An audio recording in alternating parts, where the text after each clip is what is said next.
The past 4 years have been historic for the Senate Committee on Indian Affairs by almost any measure. We secured the largest investment in Native communities in American history, totaling more than $45 billion. We had the committee's most productive 4-year period ever, passing more than a dozen bills into law, and just this month we passed another 10 bills in the Senate that are waiting for action in the House.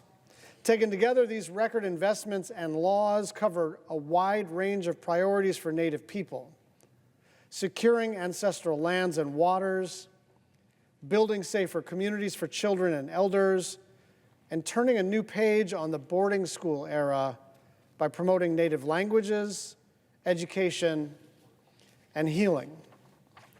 But the numbers alone don't tell the story, because behind each of these statutes and investments are real, tangible benefits for Native communities everywhere, from the homes they live in, to the roads they get around on, to the water they drink every day.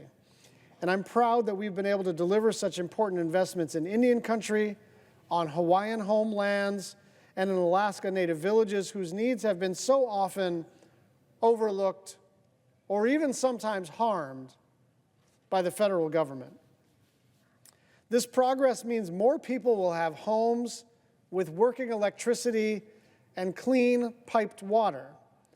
Advanced appropriations for the Indian Health Service for the first time ever means people don't have to worry about whether or not they can get to a doctor or not if the government shuts down. Significant investments in tribal transportation and infrastructure means that communities are one step closer to making dirt roads and broadband deserts a thing of the past.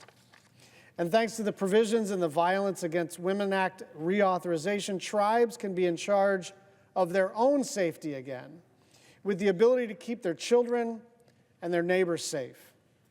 The committee has also enacted 3 water rights settlements into law and secured $2.5 billion to pay for these and the more than 30 other already enacted settlements.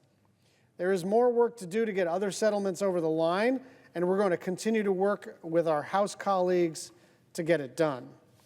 Rebuilding tribal homelands, expanding broadband, building out our transportation projects were key priorities for our committee on a bipartisan basis. We were also focused on helping Native communities unlock clean energy and adapt to a changing climate. Everywhere we put real resources into the federal government's efforts to revitalize Native languages and work to bring healing around the federal Indian boarding school era. From day one, our work was guided by the voices of Native leaders and community members. Nothing about me without me, as the saying goes. And we couldn't have done this without the incredible leadership of Native people across our great country, telling us what matters and holding us accountable.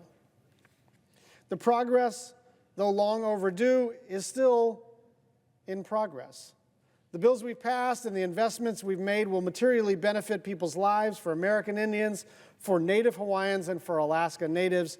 Now, that doesn't mean we get to call it a day, because to say that this is the most productive period for Native people as it relates to congressional action in American history is to say 2 things.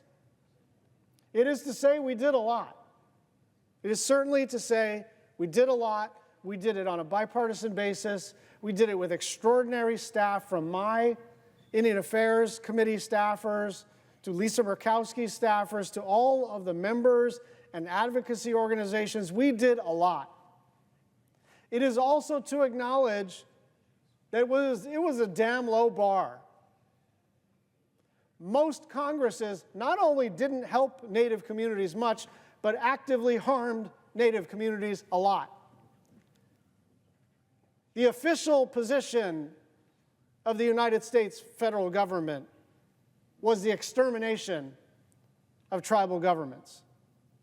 The official position with the Army Corps of Engineers, the United States military, the Department of Interior, and other federal agencies and their representatives was to essentially dismantle Native cultures, language, access to water, access to land.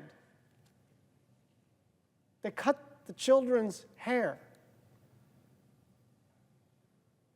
They punished them physically if they spoke their native language. They removed these children from their parents and incarcerated them in something that they called boarding schools. But let's be clear, it wasn't a boarding school in the sense of, my kid's 16, we have some extra money, maybe they're going to go to a good school on the East Coast somewhere. They were incarcerated. And so it is true that we've done a lot. It's also true that we've done a lot, that we have harmed Native communities for centuries.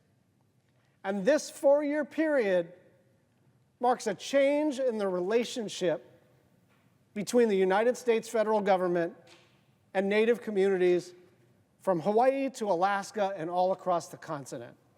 And so I am extraordinarily proud of the accomplishments of this committee, but I don't want anyone to mistake this for a victory lap.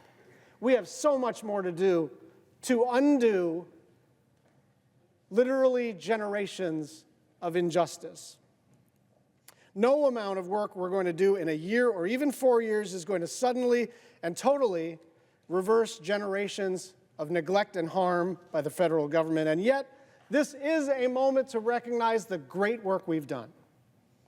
It's broadband, it's water, it's economic opportunity, it's Native culture, it's Native language, it's Native music, it's people being in control of their own intellectual property, in control of their own destiny.